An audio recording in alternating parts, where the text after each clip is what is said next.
RMC, Apolline Matin. Apolline de Malherbe. 7h42 sur RMC. L'invité du jour. Bonjour Michel Desmurget. Vous avez cartonné en librairie avec le livre La fabrique du crétin digital.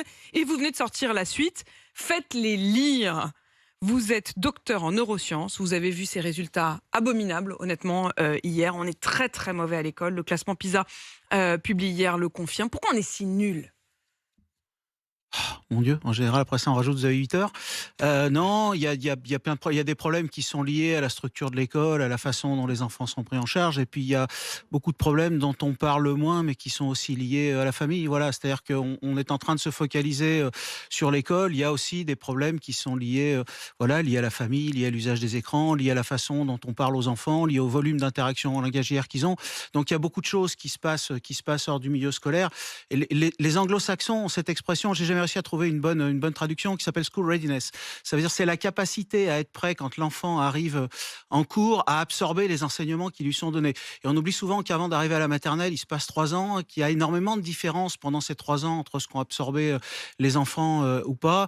Et les enfants n'ont pas tous la même capacité à absorber. Et avec le temps et avec notamment cet extravagant usage des écrans, notamment chez les petits, les temps d'usage sont colossales, on s'aperçoit qu'arrivent à l'école des enfants qui sont de moins en moins préparés à absorber ces usages scolaires. Il y a des problèmes de langage, il y a des problèmes d'attention, problèmes de concentration, d'impulsivité, de sommeil, et c'est compliqué. Au fond, je vous demande pourquoi est-ce qu'on est si mauvais à l'école et vous me répondez parce qu'on n'est pas très bon à la maison, quoi. Non, alors il y a les deux. L'école est obligée de s'appuyer sur ce qui se passe à la maison, et puis la maison va tirer aussi profit de ce qui se passe à l'école. Tous ceux qui nous écoutent aujourd'hui, on va parler des décisions et des propositions que met Gabriel Attal sur la table, mais tous ceux qui nous écoutent aujourd'hui, qui vous entendent, quels sont les conseils que vous pouvez leur donner ? On est parents de jeunes enfants. Qu'est-ce qu'on peut faire ? C'est-à-dire, qu'est-ce qui est de notre ressort et qu'est-ce qui est du ressort de l'école ? Mais de notre ressort, quels sont les fondamentaux pour accompagner et pour permettre à notre enfant d'être prêt, comme vous dites, prêt quand il arrive à l'école? Les fondamentaux, c'est le moins d'écran possible, quel que soit l'âge. Pour les tout-petits, alors l'OMS le dit, l'OMS va vous dire jusqu'à 2 ans c'est 0, et puis après c'est maximum 1 heure par jour, mais moins c'est mieux. Donc en fait l'idéal pour les vous, c'est tout-petits, le moins possible. L'idéal pour les tout-petits, c'est 0. Si vraiment vous pouvez pas faire 0 jusqu'à 5-6 ans, essayez de faire le moins possible. Après aussi, donc limiter drastiquement le temps d'écran. Et puis il y a des activités qui vont structurer le cerveau et le développement de l'enfant, qui vont le nourrir beaucoup plus. Voilà, le sport, l'art, la musique. Mais parmi toutes ces activités, il y en a une qui a des impacts et des influences qui sont beaucoup plus importantes que les autres. C'est la lecture. Et puis c'est surtout et à travers la lecture, c'est le langage. C'est-à-dire que les enfants, si on peut donner un conseil aux parents, c'est parler à vos enfants, je veux dire, noyez-les, enveloppez-les de langage, lisez-leur des histoires, parce que ce qu'on réalise pas souvent, c'est que dans les livres et les livres et la parole, c'est-à-dire les livres n'ont pas le même langage. Le langage est beaucoup plus riche. J'avais une amie orthophoniste qui disait: ma fille, elle est bilingue, oral, écrit. Au début, on trouve ça un peu bonnet, et en fait, c'est brillant, parce que il y a dans les livres un langage qui est beaucoup plus élaboré que celui qu'on trouve à l'oral. Il y a des énormes études de comparaison, et on s'aperçoit que dans un livre d'enfant d'école maternelle qui sait pas lire, il y a plus de mots, il y a une grammaire plus complexe, il y a des temps, le passé simple, le passé antérieur, etc., qui ne sont pas présents à l'oral. Dans ce livre d'école maternelle, il y a plus de richesse langagière que dans n'importe quelles interactions verbales entre adultes, dans les films, dans les séries, dans les dessins animés, dans les programmes de télé, etc. Donc, parlez-leur et lisez-leur des histoires. Et lisez-leur des histoires le plus tard possible. Ne vous arrêtez pas quand ils arrivent. Le plus longtemps possible. Alors voilà ce que nous, on peut faire. Et puis ensuite, il y a ce que l'école peut faire. Parmi les chocs des savoirs que promet Gabriel Attal, il y a l'idée de faire davantage confiance aux profs, et notamment sur la question du redoublement. Il y a Kevin qui nous a appelé, qui est justement professeur des écoles en Loire-Atlantique. Vous êtes à Grand-Champ-des-Fontaines. Bonjour Kevin. Bonjour Apolline. Bonjour. Et là, à 7h46, on est juste avant la rentrée. Ah non, on est mercredi, si vous allez à l'école là. Et ouais, moi je fais encore partie des écoles qui travaillent le mercredi matin. Donc, et alors vous êtes prof en quelle classe? Je pars directement après ce coup de téléphone. Bon, prof en quelle classe, Kevin? CM1, CM2. À cette décision... CM1, CM2 et parents aussi d'enfants 6e, CM2 et CE1. Ah oui, donc à la fois prof et parents, l'idée de faire davantage confiance aux profs, notamment autour de ce qui était devenu un tabou, c'est-à-dire la question du redoublement, ça vous paraît une bonne chose? Oui, pourquoi pas. C'était une demande. C'est sûr qu'après, on revient à quelque chose. Enfin, le redoublement avait quand même pas forcément fait ses preuves. Il y avait quand même, on montrait que les enfants qui avaient redoublé ne progressaient pas forcément plus derrière. Ça peut être bien dans certains cas. En tout cas, c'est bien que ce soit des enseignants qui sont quand même les premiers concernés qui aient le mot là-dessus, et non pas l'inspecteur de l'éducation nationale, parce qu'actuellement, c'est l'inspecteur en fait qui a le dernier mot sur le redoublement. Donc j'attends de voir quand même qui vraiment aura le dernier mot, si c'est vraiment les enseignants ou pas, notamment en primaire. Après, et Kevin, il y a par la rapport question aux du annonces, nombre donc- d'élèves, C'est-à-dire que, d'ailleurs, vous êtes Ouais, prof, c'est- vous, mais votre femme est également prof, je crois, en maternelle. Vous avez combien d'élèves dans ouais. votre classe?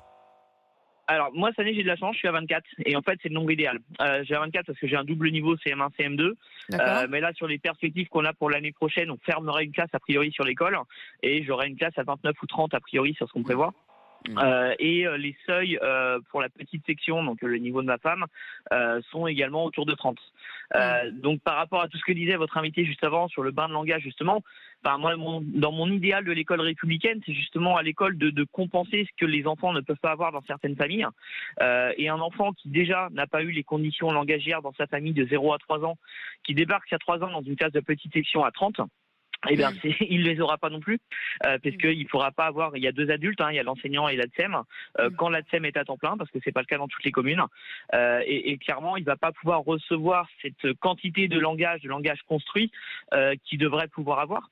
Et quand on a en plus dans une classe de 30 des enfants qui ont des troubles en effet du comportement liés notamment aux écrans, mais pas que, On n'arrive plus, effectivement à avoir pour chacun l'attention. Juste sur un point, sur la méthode de Singapour, là, qui est un peu l'étiquette publicitaire là, de Gabriel Attal hier. Donc, je vous donne un scoop, c'est une info RMC. On le fait quasiment déjà, en fait. Ouais. On l'appelle pas sa méthode de Singapour, mais en maternelle, il y a des jetons, il y a des cubes, il y a on manipule. Mais là encore, si vous en avez 30, et ben forcément, statistiquement, c'est des maths qui manipulent moins. Donc, il n'y a pas eu un mot sur la maternelle hier de Gabriel Attal, alors qu'il y a beaucoup de choses qui jouent à ces moments-là. Et moi, j'aimerais qu'on ait des seuils à 20 en maternelle, et les seuils qui sont à 24 en CP-CE1 qui soient maintenus quasiment jusqu'en 3e. Et qu'on puisse avoir cette attention. Merci Kevin, à la fois pour le témoignage et puis pour le scoop RMC. Donc en effet, pas besoin d'attendre l'annonce de Gabriel Attal. Visiblement, c'est déjà fait. Michel Desmurget, je voulais vous interroger aussi sur l'intelligence artificielle, parce que ça fait partie des propositions de Gabriel Attal hier, qui dit qu'il va mettre de l'intelligence artificielle dès le mois de février pour accompagner les élèves. C'est un dispositif qui s'appelle MIA, vous connaissez? Est-ce que ça vous paraît une bonne chose?